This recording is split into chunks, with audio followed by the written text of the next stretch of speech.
Welcome, everyone. We are so excited to have you live. If you have decided to leverage this webinar as an asynchronous resource, we are glad you're here too. You're at a multiple means approach to caregiver, family, and community partnerships webinar from the Cecil Project, California Coalition for Inclusive Learning. Hopefully you're eager to learn more on this topic, as we will be sharing how to apply the foundational concept of UDL to build partnerships with families, caregivers, and members of the community. Next slide. Cecil leadership is possible by the partnership with CDE and CCEE. The grantee of the Cecil Project is Placer County Office of Ed. Our partners in this work: Fresno County Superintendent of Schools and the following county offices of education: Los Angeles, San Joaquin, Santa Clara, Sonoma, Placer, and 2 GeoLeads, Capital Central Foothill Area Consortium, and Valley to Coast. So without further ado, I will pass the baton to my colleague, Dr. Jessica Lambert, and my CAS colleague, Susan Shapiro. All right, welcome to today. We are excited to be here. My name is Jessica Lambert. I'm presenting from Fresno County Superintendent of Schools, where I serve as part of the Cecil grant as lead implementation specialist here in Fresno County. And I'm Susan Shapiro. I work on the CAS professional learning team with Brenda, as she said, and I'm joining you this afternoon from New Hampshire, where I'm on the other coast, but still thinking about UDL. All right, we have some housekeeping items for you. We know that that you may be joining us from your car on your way home, or all sorts of different places. But if you are sitting at a computer, we have options for you to engage with us. So feel free to use the chat box to introduce yourself. Throughout our webinar, you can ask or answer questions. You can share ideas or connections that you see. And we always invite you to hyperlink any resources you have, because sharing is caring. This slide goes over how to use the chat box. So when you're in this webinar setting, you can hover over that toolbar and click on chat. You can choose to, that drop-down menu lets you decide whether you want to go out to all panelists or all panelists and attendees.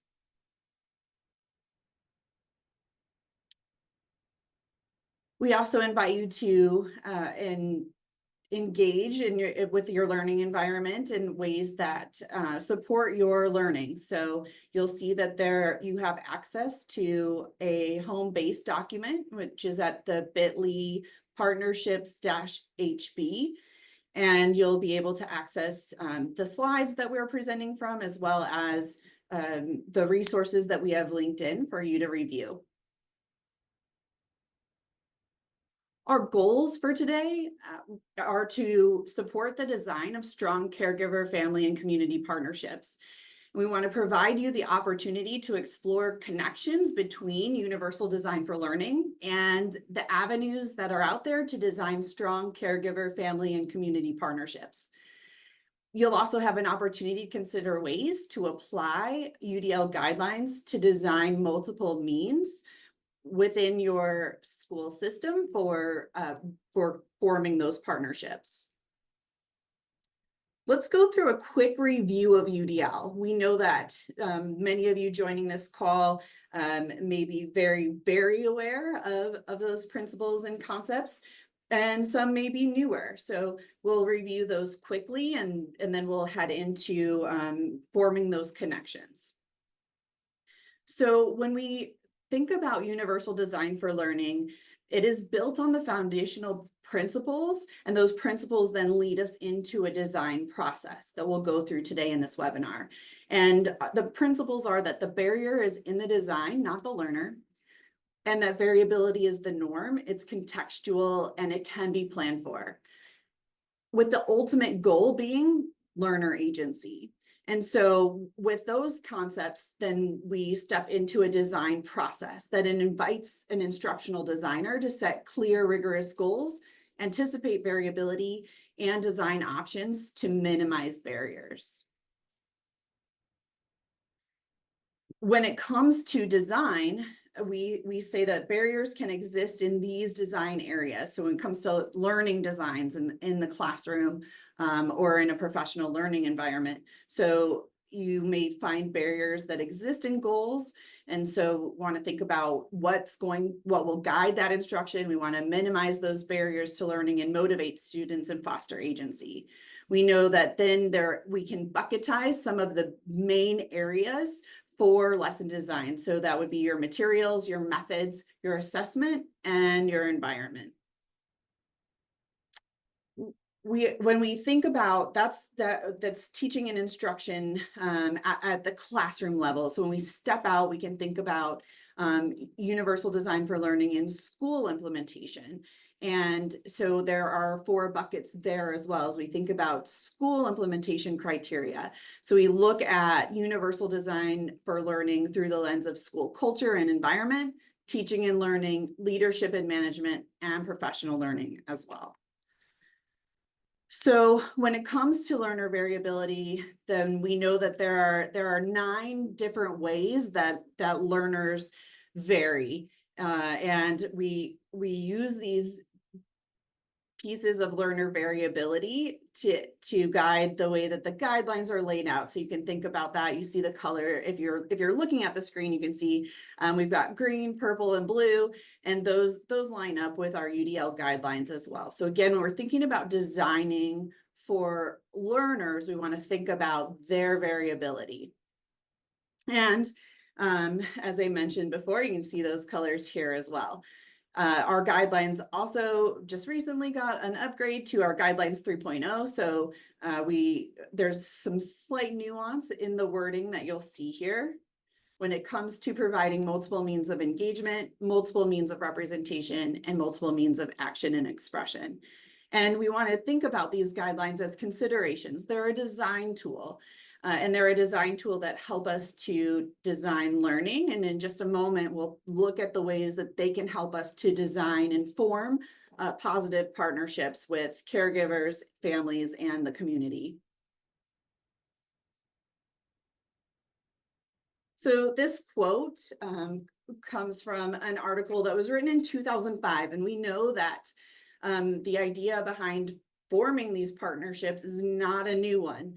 And that in a lot of times when we talk to leaders, we talk to teachers, it is one of those areas for growth, for improving upon the connections that we have with our students and their home lives, the connections that we make with their families. And so this quote says, "Partnerships among schools, families, and communities create avenues by which relationships or networks of trust can be formed. These relationships provide a source of connections, information, and understandings that parents can draw on to help their children succeed." And we know that there's also a wide variety of research that says the stronger the partnership is with a child's home life, the better connections they make to school. And we see that improved success for students. So that is the goal. So to recap, the UDL foundational concepts, we say the barriers in the design, not the learner. That learner variability is the norm, it's contextual, it can be planned for, and that the goal of UDL is access and learner agency. So if we think about the barrier as being in the design and not the learner, we invite designers, learning designers, to make a shift in their thinking, in the way that they think about and the way that they talk about barriers as they arrive. And a lot of times what happens is we're reacting in the moment and we place the barrier on the person. And universal design for learning invites us to shift that. We say the barrier is never in the person, it's always in the design. So you might hear language shift from this group of students can't read to perhaps the text complexity could be a barrier to learning the content. And so we take this thinking and apply it to our connections with families and caregivers. We might say, or we may hear and say things like these families just don't care about what's happening at school. And so again, you can hear that the barrier, we put the barrier when we talk that way in the family, in the student's home life or with their caregivers. But universal design for learning invites us to shift and to consider the ways that the design has barriers in it. So you'll shift your language to saying only offering meeting times during the day could be a barrier. So that it invites you to start considering other possible barriers to that disconnect that may arise between a student's home life and we're trying to get them to come to school. Another way to think about this might be, again, these families don't care about what's happening at school to, well, maybe our current modes of communication may be a barrier. And Brenda, who introduced the webinar to us today, has a personal story that she is going to share with us now. Thanks, Jessica. So as we were developing this webinar, I was thinking of a time when I was in high school, and I'm the oldest of 5. And so I was a caregiver in my family. My parents were often at work. So many times I would get letters that came home with my siblings. And so I was essentially responsible for communicating that back to my parents. And so as we think about our designs, there's 2 barriers there. One, the hope that my sibling gets the communication home because we don't know if they're in trouble or if it's a great communication, right? So getting that communication home, and 2, me relying on me to get it back to my parents. So of course, back then, wasn't a lot of forms of communication, right? Technology wasn't as prevalent. But as we think about UDL and designing options for communication, it's my hope that, we could consider how the non-traditional caregiver, so the person really not on record at school, how they could receive the communication at once along with the parent, so that the caregiver is essentially reinforcing the communication instead of being the one actually, sending the communication back to the parent. Luckily, I wasn't a rebel, so the communication got back to my parents, but let's just say I was not so, a good girl, maybe I could have hidden that communication, and that wouldn't be good for the students. So thanks, Brenda. Thank you for being willing to share.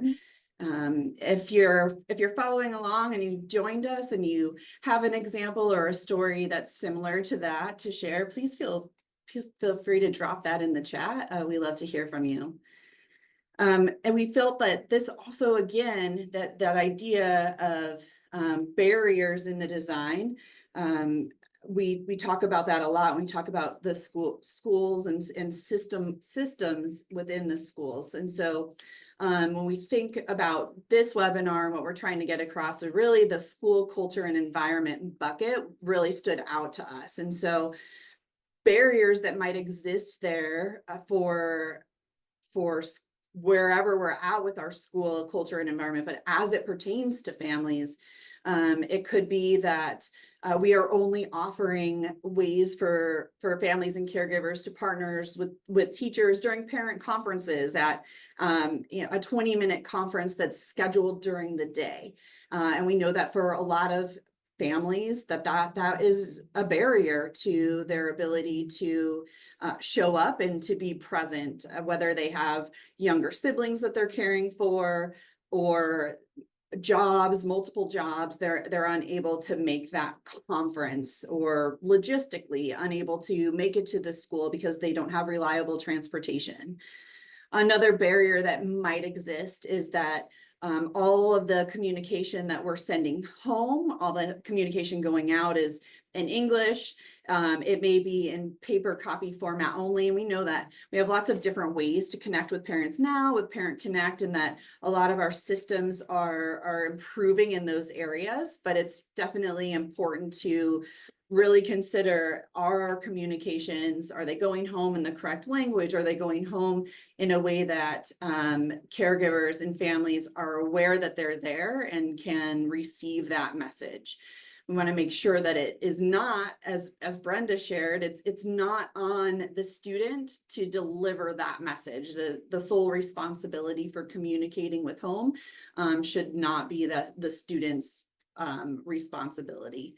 And then that school, oftentimes we see that school events, they get planned by the same subcommittee of parents, but that committee of parents and teachers or whoever's part of that committee doesn't represent the entire population of the school.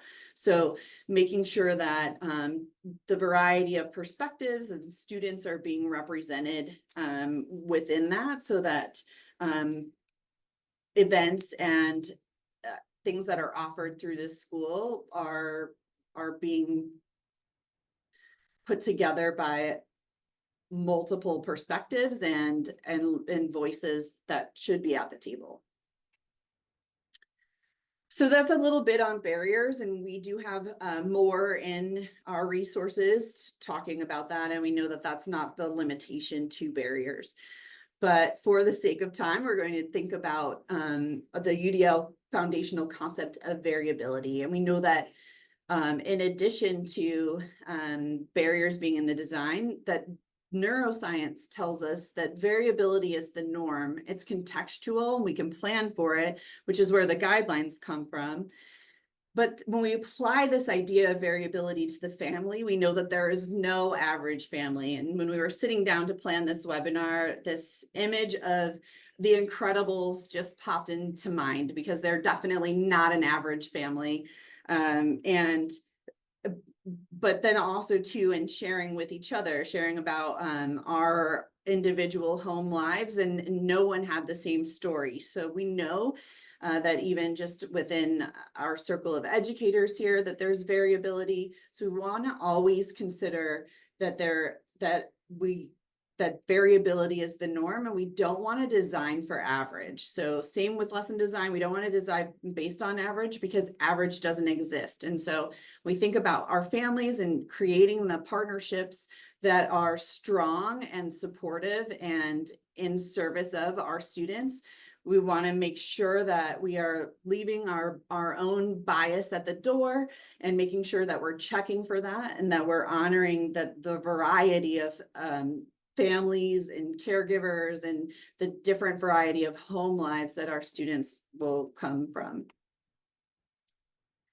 Which brings us to the last UDL foundational concept, which is that the goal of UDL is access and learner agency.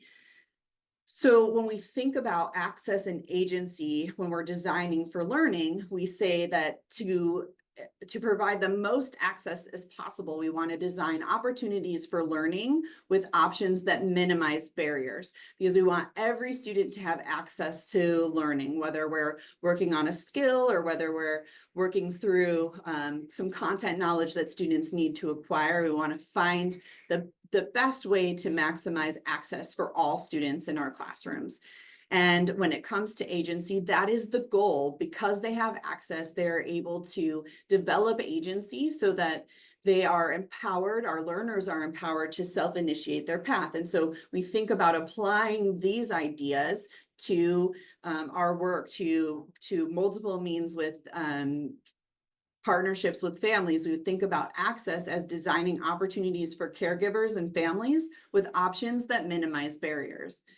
And so we want all of our families, all of our students and their families, their caregivers, however the makeup of their home life is, we want them to have access and to feel like they have access, because that access then builds into agency for them. And we want them to have the agency to know that the caregivers and families are empowered to self-initiate their path in support of student success and learning, and informing that trusting relationship with us at school.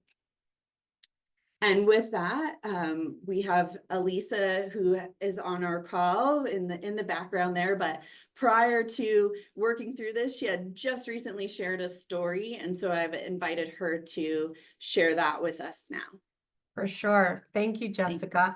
So I'm putting my hat on, my mom hat on as I share this story. Adelina is our daughter. She's 7 years old. And so as we often do as parents, looking through the homework, and I saw this little slip of paper, and I had shared it with our coaches at the county office of how impactful this was. So the note said, it had Adelina's name at the top, and it said, handle with care. If your family is experiencing difficulties at home, I would like to provide additional support at school.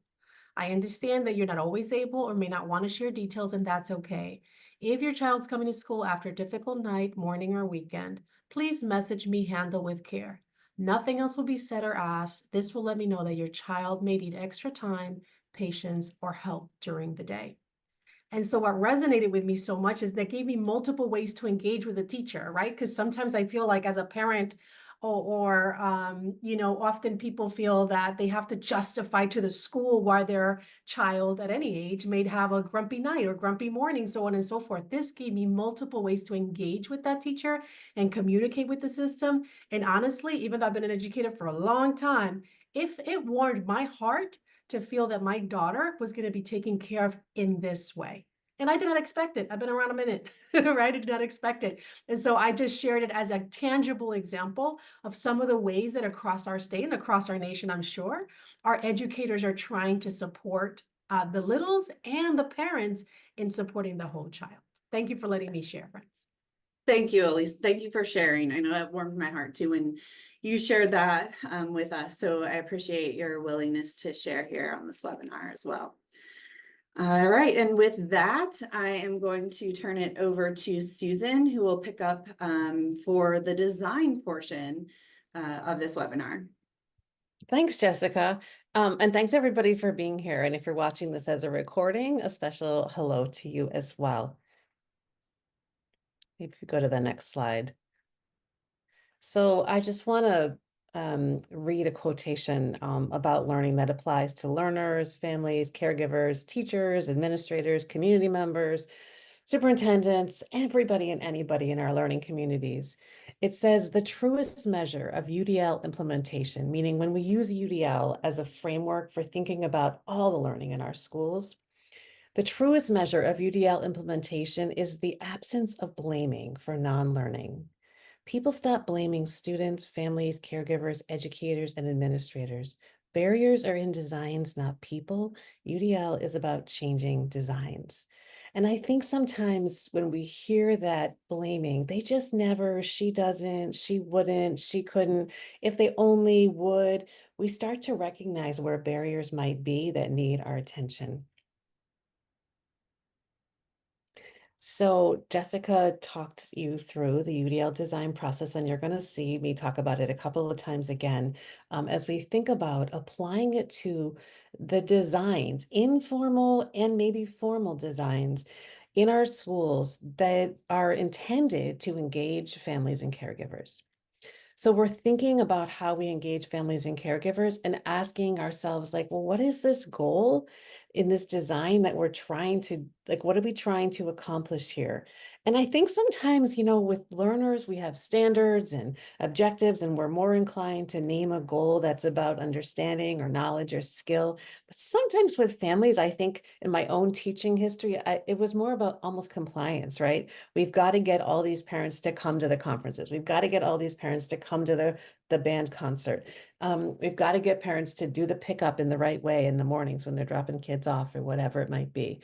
So really thinking about not how do we get people to do this thing, but what are we trying to accomplish? What is the goal that we're really trying to accomplish with families? And then what barriers might families and caregivers face with our current design, right? The current way that we engage with them. And what options can be added to the design to remove barriers? And there's an icon on the screen under that question, what options can be added to the design to remove those barriers? And it's this little simplistic form of the UDL guidelines. So if you're new to UDL, it's sometimes confusing to know, like, where does it fit in? So you think about that clear goal, you think about what could get in the way of people reaching that goal.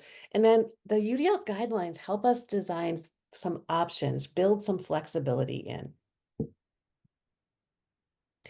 Just going to plant these seeds of questions because these are the guidelines turned into questions related to families and caregivers. For those of you that know that the guidelines have been updated, you'll recognize a little bit of change in some of the language. And if you're brand new to UDL, it's going to seem just perfect for you right from the start.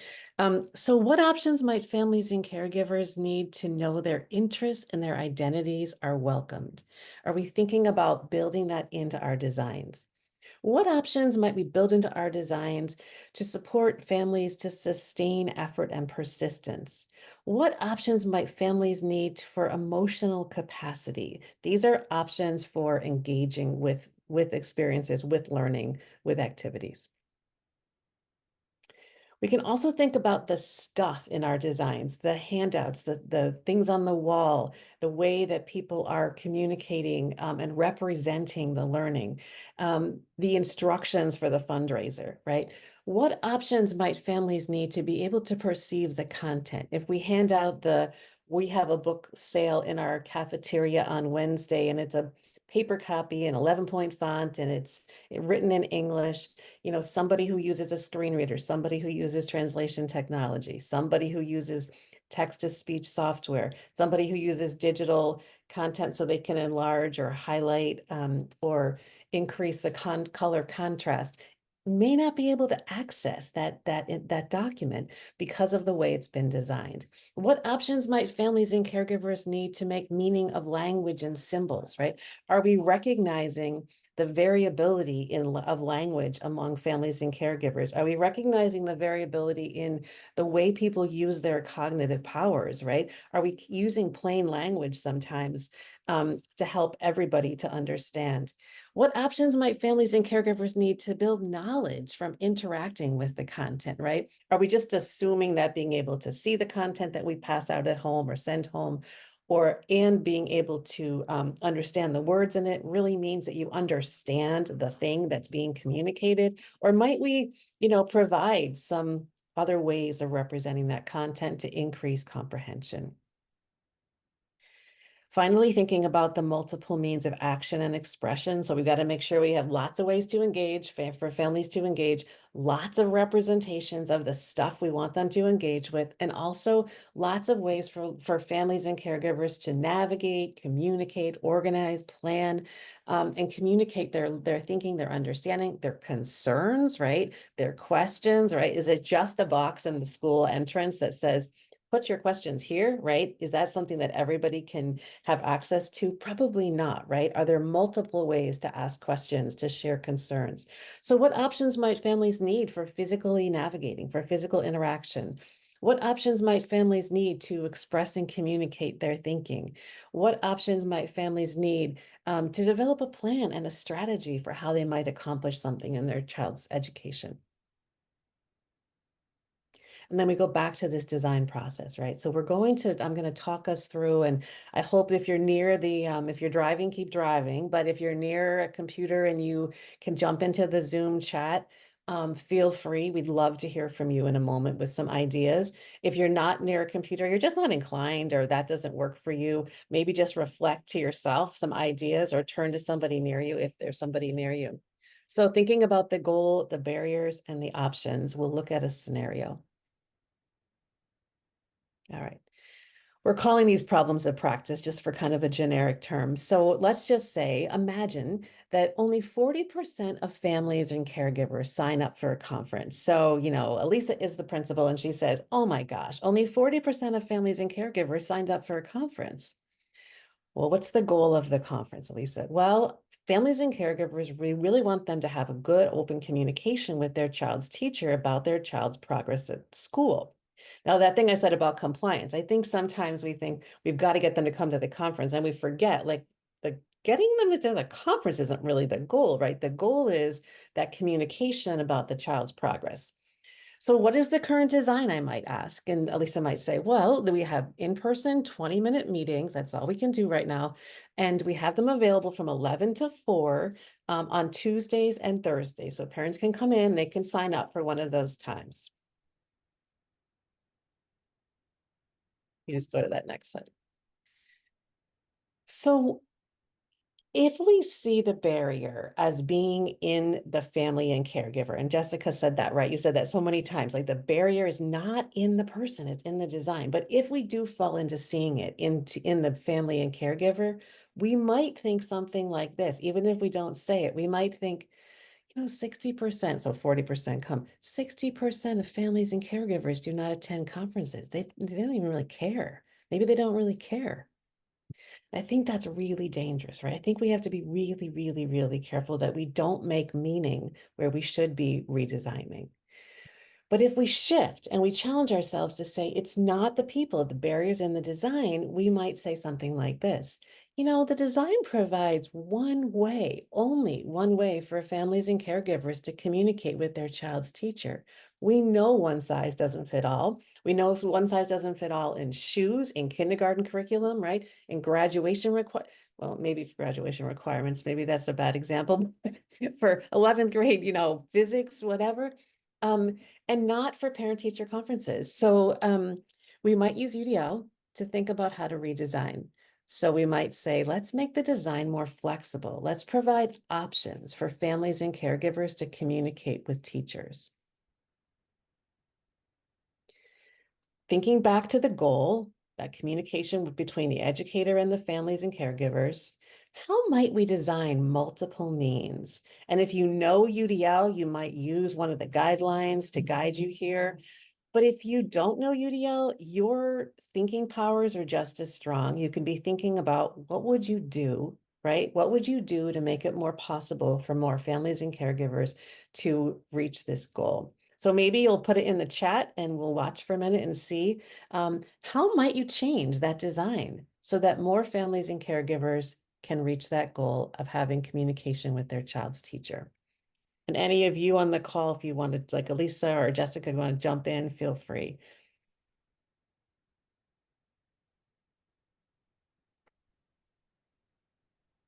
A Zoom option, beautiful. An evening option and or Zoom option, absolutely.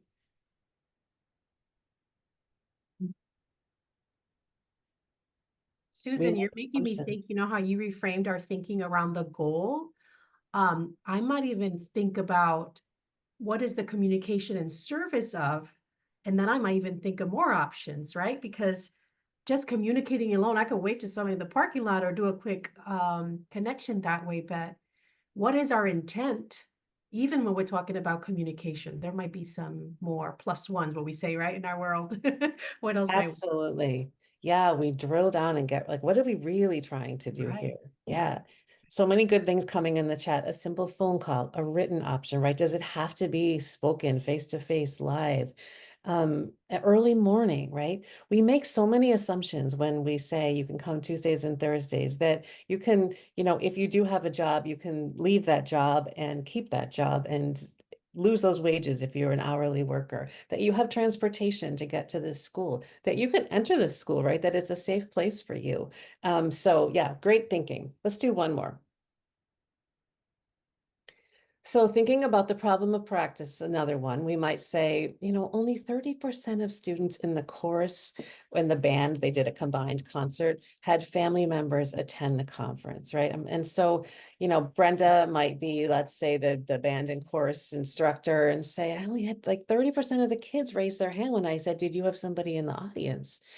So what was the goal, right? The goal was that students have an opportunity to publicly perform and demonstrate their musical abilities to their families and caregivers, that practice for performance. What was the design? I asked Brenda. Brenda says, well, on Tuesday evening from 7:30 to 9, students perform a musical concert in the school's gymnasium. We set up all these chairs in the gymnasium. Go to the next slide. If we think about it as the barrier being in the family caregiver, right? It can be like this, 70% of families and caregivers don't really care enough to attend, right? And though that sounds sort of horrible in this webinar when we're thinking about barriers and designs and this sort of positive lens, I really don't think it's that unusual that we would hear that kind of thing be said or be felt or even just silently felt in a school community. So that danger of making wrong meaning from behavior that is really in response to barriers, I just think is our caution. So if we shift, right, and we challenge ourselves to say, okay, I feel like the parents don't care, but what is the design, right? We might recognize, the design provides just one way for students to perform their musical pieces to an audience. It's important that they do that. It's a great opportunity for many of them to do that. But we're only really providing one way for students to meet this goal. So let's use UDL to make the design more flexible. And at some point when you're using UDL, and it sounds like a broken record, so let's use UDL to make the design more flexible. That's it. That's exactly what it is. Let's provide options for students to perform for families, caregivers. And Jody's already got something going in the chat there. If you go to the next slide, Jessica, we'll invite everyone to think, what else could we do, right? How might we design multiple means for students to reach this goal? Maybe an Instagram reel. I love that. I don't know how to make that, but I don't even know how to find that to see that, but I love that it's there. And, kidding aside, like that's such a powerful communication if that's something that school vets and all that. What else might we do to increase opportunities for students to demonstrate their skills? Have a second performance during the day for an authentic audience, like a senior center, beautiful, or maybe even for parents who might be more free during the day than in the evening, parents with young children. And I remember I was a single mom, and it was always really hard to go with a young child to a thing for an old child. It was late at night. Yeah. What if we could record concerts or live stream them? How cool would that be? And Sharon, I love that question. And we know how to do that, right? We know how to live stream, right? We could do that. Yeah, fantastic.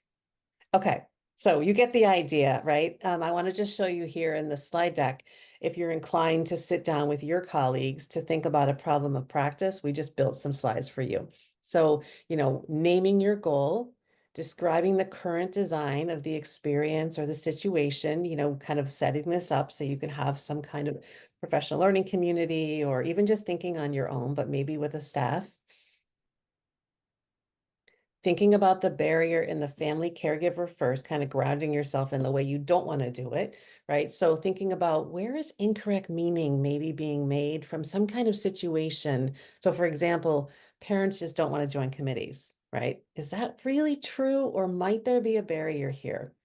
Then thinking about barriers in the design, and Brenda, excuse me, and I were talking earlier this morning about how even with good intentions, sometimes we can fall into saying, well, the barrier is we've got we've got parents and we just have to catch ourselves there. So we gave you a couple sentence starters. The first is, the design provides only one way for families and caregivers to fill in the blank, right? Or maybe it might be more fitting for your situation to use the other sentence starter. The design assumes all family caregivers, right? So the design assumes all family caregivers have, transportation in the evening. The design assumes all family caregivers, right, are comfortable going out in their neighborhoods fundraising for the sale, for the whatever it might be. The design assumes, I remember one time myself, I have 4 kids and I worked a lot of jobs for a while there, and I was like, oh, it's the ski dinner. Everybody's bringing a dish, and I was the mom that was like, I'm not bringing a dish. I'm coming home from a technical assistance call and I'm ordering a pizza, 2 big, large pizzas on the way, right? Just that assumption that we make about what people have as resource, what people have energy for, time, even something like, having all the chairs set up in the cafeteria. What if somebody's dad uses a wheelchair and the cafeteria is not accessible to get there, right? So just thinking about all those ways. And then maybe just challenging yourselves to think about using the guidelines to provide some options, right? Some options to remove that barrier, and knowing that you might have to do this more than once, right? We might have to design parent-teacher conferences once, twice, 3 times to really start to get fine-grained around the barriers and getting them all. There's not just one barrier, probably. All right, so that's just there for you. If you were to lead that through, that's the picture of the guidelines and then your problem of practice. So you can't answer that question now, but we hope you'll answer that question. If you do, talk through something with your colleagues. I think it's a powerful way of using UDL because parents and caregivers are powerful players in the role of, children's lives.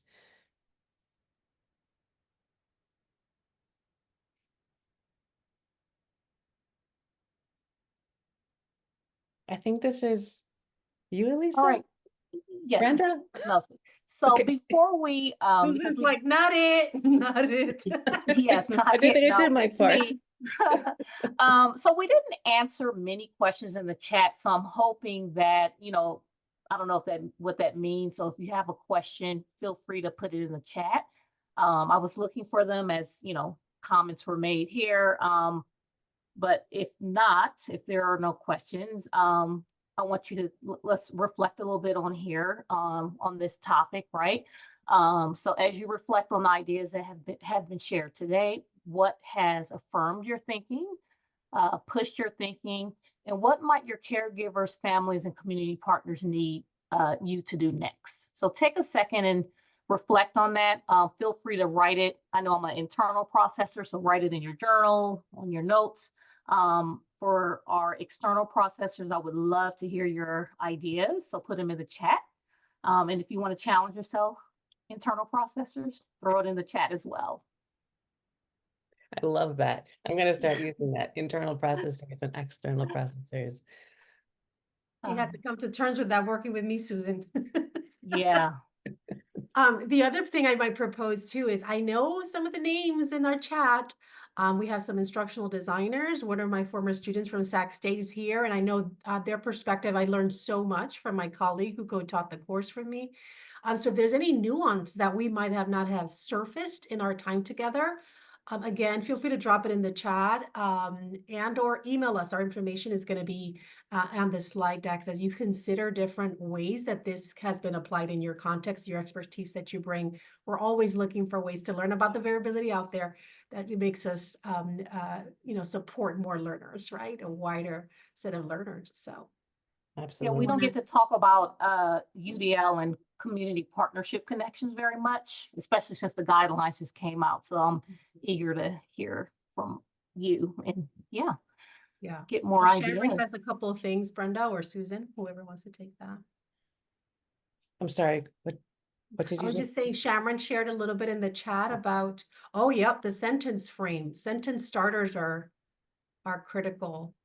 I Yeah, appreciate that very much. exactly. They protect us from falling into our own thinking, right? Our own habits. Yeah. Sometimes we can even think like, yeah, well, I really am thinking about the variability of families, and still with some families, for Mhm. whatever reason, still Right. falling into blaming those families, right? Mhm. And so really, really, and holding each other accountable, I Mhm. think. I also notice sometimes from my own experiences, and then from doing a lot of consultation work in schools, that the people who are sitting around a table thinking about the experience of families in a school are often the people that have the privilege of being free during the day, and they don't represent the full lived experience of families and caregivers in that school community. So how do we, before we even get into this business of barriers and design, how do we make sure that people who are in this looking around and doing this redesigning work are representing, a wide variety of families and caregivers in our community? Because I think I think one time I had a good night's sleep and I volunteered to be the president of the PTO, and I had to undo that, right? I was like, no, I actually can't do that because I Right. just got divorced and I have 4 kids and I took a job. So, right. So thinking about, but the people who were doing it were not thinking about me, right? When they were making decisions about what was going to happen in the school. So how do we make sure we have people at the table who can really chime in, even if those people are not at the table, right? Thinking about options there as well. Multiple ways for people to join. Fill out this survey, join this Zoom meeting, right? Have this one-on-one phone conversation with one of our committee members so that your ideas can be represented here. You don't have to join, the whole committee. So Jody, one of my former students, shared, this affirmed my thinking about parents as partners, and I feel pushed to consider multiple ways to foster connections for sure, right? So the one term we often use in California now to expand and broaden the piece about the parent is we say community partnerships. We used to say stakeholders, and as we transition to more inclusive language, because sometimes, as we know, that the village looks different, right, from context to context. And so absolutely, how do they, because I think everybody wants our kids to win. I have to believe that when I get up in the morning, right? Yeah. They have to. So what might that look like? Thank you. Yeah, caregivers. Thank you, Jody. Are there any problems of practice that people are imagining right now that, you know, beyond the chorus concert and the parent conferences, but if you want to put them in the chat, maybe we could think a little bit about them. Anybody have one? I go back to myself, Susan, while people are Yeah. typing, right? So I that piece about having the privilege of being able to go to the 11 o'clock concert or meeting or agenda, right? And even the evening part, right? Even the evening when I was a site leader, well, I remember I would sit my kids down and say they were athletes also, right? The boys, and okay, what game do you really want mom to attend? Because as a site leader, I had to attend all the other, right? All the other things. And so what I found too through learning all this, and your conversation has prompted me, is that almost like redesigning the barrier and thinking about the barrier in the design is also giving me grace as a human too. So even if the system is not offering me that grace yet, is saying, wait a second, I'm not a horrible mom, or I'm, you know, all the things that we could definitely talk about as caregivers. There is a barrier there. And so how might I advocate, which is that agency part that I know, Jessica, you were talking about in the beginning, but knowing that it's not, you know, all the guilty things. It's okay, there's a barrier to design. So now when I give feedback, it could be real specific. I could say this would help, this would support in minimizing this barrier towards that goal. Yeah. So watch out. I don't know. Yeah. And when we say design, you know, I think we have to nudge ourselves to be thinking about policies and Mhm. practices, Yes. systems. I heard a school administrator say the other day that they were happy to be in a new job because they could use their power for good. And there was a teacher in the district who's has a bunch of kids, but one of those children has complex support needs and was going to school where the teacher was teaching, not where the family was living. And there was some change in some policy where that child would be unable to, all the kids could go to the other school or whatever, but the child with disabilities couldn't because there was a policy that said you can stay unless you, and this administrator was like, I'm just going to change that, right? So like it's beyond just, you know, the conferences, right? It's also like written into some of the fine print of the way that we kind of do business. Yeah, that's where my brain was going to, Susan. I think about how our system was created. Our school system was created during a time where a lot of families had at least one parent that stayed home. And a lot of and we're deeply rooted in tradition, and there's a lot to be said and respect about tradition too. But I think that we live in a very different world today than what it was even 10 years ago. And I keep going back to the barrier is in the design and it's in the system, and how often that has, you know, provided limits for ways that we can include and engage with our parents and caregivers. You know, a personal example, I remember when my son was really young, and I was working as a principal to school, so my mornings were early. So all of those drop off and pick up times where parents are connecting with other parents and you're making friends with the parents of all the other students in your child's class, I never got to do that because I was working at a school myself, and thinking about, you know, not only making events more inclusive, but thinking about the types of events that we have, and the goals of engaging our parents and caregivers is to foster this sense of connection and this sense of community. And schools are such an important place to do that. I think when we have kids that are there, if you have a trusting relationship, I go back to Elisa's example of the Handle with Care.